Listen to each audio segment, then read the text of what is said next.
Sir আমি কি ভিতরে আসতে পারি?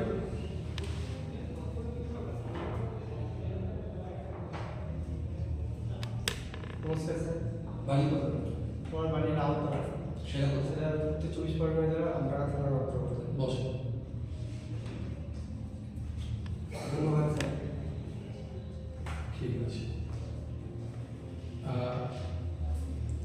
ডকুমেন্টটা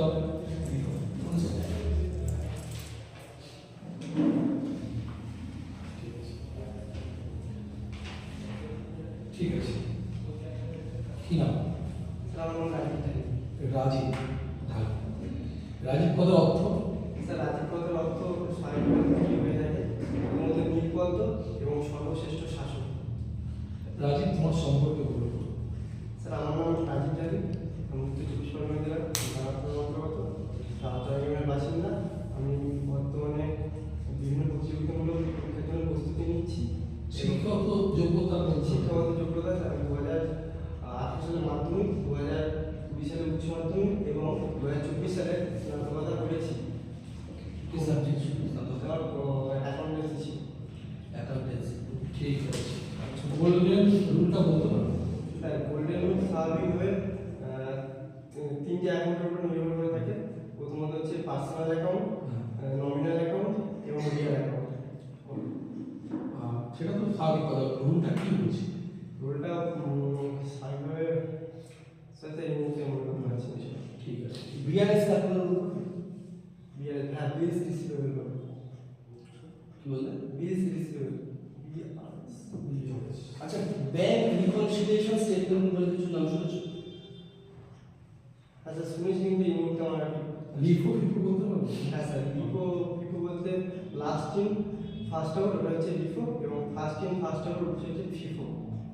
ওকে স্যার। রাজীব, তোমার বর্তমান বয়স কত? স্যার আমার বর্তমান বয়স 23 বছর। আর তোমার উচ্চতা? Sir 169.30 centimetre. 169.23 সেন্টিমিটার। আচ্ছা রাজীব, একটা কনস্টেবল ইন্টারভিউতে একটা কনস্টেবলের একটা পুলিশ স্টেশনে বেসিক কী কী কাজ থাকে? একটা কনস্টেবলের বেশি কাজ থাকতে পারে যে আমাদের ঊর্ধ্বতন যে কি অফিসার থাকবেন তার কথা অনুযায়ী সমস্ত কাজ করা, এবং যে ধরুন একটা তোমাদের উদ্যোগের যে কর্তৃপক্ষরা তাদের স্কেলগুলো কী কী কিরকম রয়েছে? স্কেলেবল আমার যে ঊর্ধ্বস্তনে থাকবেন তিনি হচ্ছে হাবিলদার পদে থাকবেন, এবং তার থেকে তিনি হচ্ছেন অ্যাসিস্ট্যান্ট সাব ইন্সপেক্টর। তার থেকে তিনি ঊর্ধ্বস্তনে থাকবেন, তিনি হচ্ছেন সাব ইন্সপেক্টর, এবং আরও আছে সেগুলো বলতে হবে। ঠিক আছে। তুমি বলো তো জার্নাল কি জিনিস? জার্নাল স্যার একটা এন্ট্রি হয়ে থাকে, সেটা স্যার ঠিক আছে। তুমি জার্নাল, ঠিক আছে। ওকে। আচ্ছা আচ্ছা, তুমি ধরো তুমি একজন পুলিশ কনস্টেবল হিসাবে তুমি অন ডিউটি কোথাও একা যাচ্ছ, কোনো একটা রাস্তায় একা যাচ্ছ, তুমি সেখানে দেখলে যে একটা ক্রাইম, যেমন ধরো কোনো একটা লোককে কোনো একটা গাড়িতে দুজন বা একজন তাকে মেরে গাড়ি দিয়ে পাঠাচ্ছে, আচ্ছা সেই লোকটা আহত, তাকে মেরে গাড়ি দিয়ে পাঠাচ্ছে, তুমি একা, তোমার সেই মুহূর্তে কী হবে? সেই মুহূর্তে স্যার প্রথমত আমি দেখবো যে গাড়িটা মেরে নিয়ে পালাচ্ছে, সেই গাড়িটার নাম্বারটা নোট করার চেষ্টা করবো, এবং যেগুলো আর যদি তার জন্য কেউ আহত হয়ে থাকে তাদেরকে সঙ্গে সঙ্গে হসপিটালে পাঠানোর চেষ্টা করবো, এবং পরবর্তীতে যদি এবং আমার যে সিনিয়র থাকবে তাকে আমি এই বিষয়টি জানাবো। আচ্ছা, ঠিক আছে। তোমার শেষ প্রশ্ন করছি আমি। তোমার দুর্বলতা দুটি ঠিক করো।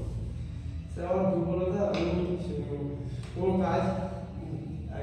কাজকে আমি কি ফেলে রাখতে পারি না, কি সম্পূর্ণ করতে পারি আর কি। ঠিক আছে, কথা কি করা সেটা দুর্বলতা, সেটা তো কম পাই না। তুমি কোন কাজ রাখতে পারো না, তুমি ভালো করে কাজটা করো, সেটা দুর্বলতা নয়। ঠিক আছে, আসতে পারো। ধন্যবাদ স্যার।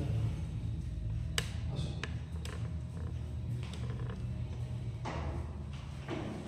চলে আয়। কি বলবি আস্তে আস্তে? স্যার আমি কি ভিতরে আসতে পারি? Ready? আর তুই ডকুমেন্টসের বাইরে লিখছিলি, ফাইলের বাইরে ডকুমেন্টসটা এখানে হবে। ঠিক আছে, বুঝতে পারলি কথাটা? ঠিক আছে। আর এসে এখানে কি করবি দাদা কি আরো হবে না চেয়ারটা দেখ চেয়ারটা যে বানাতে ভেরি চেয়ারের কাজটা হয় বসে যাবে ঠিক আছে এবার এখানে তোকে কি বলবি নমস্কার স্যার। নমস্কার স্যার নমস্কার স্যার ম্যাম থাকবে ম্যাম থাকবে। ঠিক আছে বলতে হবে সাবধানে না হবে নর্মাল সাবধান করে এইবার তুই যদি প্রশ্ন করে তুই প্রশ্ন উত্তর দিবি তখন স্যার করলেন একটু আগে তো প্রশ্ন উত্তর দিবি এবার তুই বসতে বলে নাহলে তো বসবি না হট করে বসে পড়বি না ঠিক আছে। ঠিক আছে এবার তুই বস বসতে বললে বসবে।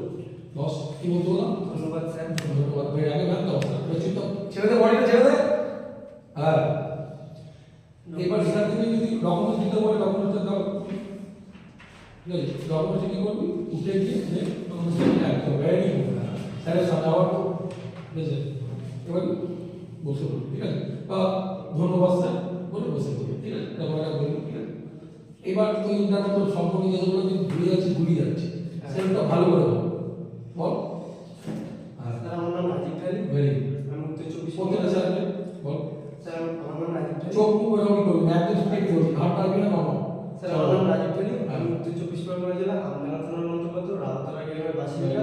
আমি তুই আবার একদম আবার আগে বল স্যার আমার নাম রাজীব খালি। আমি উত্তর চব্বিশ পরগনা জেলা আমডাঙ্গা থানার অন্তর্গত। আমি 2018 সালে মাধ্যমিক আপনার নাম অন্তর্গত কত দেবে হ্যাঁ আপনার নাম অন্তর্গত আবার প্রথম থেকে যতক্ষণ না বলা হয় বলা হবে ঠিক আছে স্যার ঠিক আছে ওকে ঠান্ডা হলে এসে জল খান জল খেয়ে নাও খাবার পর তখন আলো আসতে এইটা ঠিক করতে এগুলো ভুল করলে এই ম্যাথের নাম্বার কাটা যাবে তুমি রিল্যাক্স করো রিল্যাক্স চলো ওকে পারবো বলতে চলো স্যার আমার নাম রাজীব খালি। আমি উত্তর চব্বিশ পরগনা জেলা আমডাঙ্গা থানার অন্তর্গত রাউতরা গ্রাম থেকে আসছি। আমার শিক্ষাগত যোগ্যতা আমি 2018 সালে মাধ্যমিক 2020 সালে উচ্চ মাধ্যমিক এবং 2024 সালে বাণিজ্যিক বিভাগে স্নাতকতা করেছি। তারপরে কি করবো স্যার আমি বর্তমানে বিভিন্ন প্রতিযোগিতামূলক পরীক্ষার জন্য প্রস্তুতি নিচ্ছি এবং তার পাশাপাশি এবং আমি বাবার সাথে ভেরি গুড বলো ভেরি এটা কি হবে জানি ব্যাস কমপ্লিট করে তুমি করবে ঠিক আছে এইবার তোমার প্রশ্ন করবে ঘাবড়াবে না নর্মাল উত্তর দেবে স্যার এই উত্তর আমার এই উত্তর আমার মনে পড়ছে না পড়ে যাবে কথা আর কিছু না ঠিক আছে এবার ইন্টারনেট তোমার শেষ তুমি ওঠো স্যার হাঁটার যে পরিমাণটাকে আমাকে বুঝিয়ে দিন। হাঁটা বসে পাবে না ওইখানেই থাকবে নর্মাল যেটা নর্মাল একটা সুযোগ পাবে বেশি ভাগ তোমার বড় দেবে সাইকেল আমার পাশে আসবে যেখানে দেখবি না তারা সব এখানে কি বলো ধন্যবাদ ম্যাম ধন্যবাদ ম্যাম। ধন্যবাদ স্যার। বলো ধন্যবাদ ম্যাম। ধন্যবাদ স্যার। বেরিয়ে একটা পেছন কোন দিকে রাখলে সুবিধা হবে কোন দিকে রাখলে সুবিধা হবে হয়ে গেছে একটা পেছন হ্যাঁ যেদিকে দরজা কোন দিকে হ্যাঁ যেদিকে আছে তোমার কোন দিকে দরজা সেদিকে রাখো যেদিকে কাছে দরজা সেদিকে রাখো ডান দিকে বাদিয়ে রাখো যাই কিছু যে কোনো একটা ব্যাক করছে বেরিয়ে এই দিকে সুবিধা হবে বেরিয়ে যাবে আর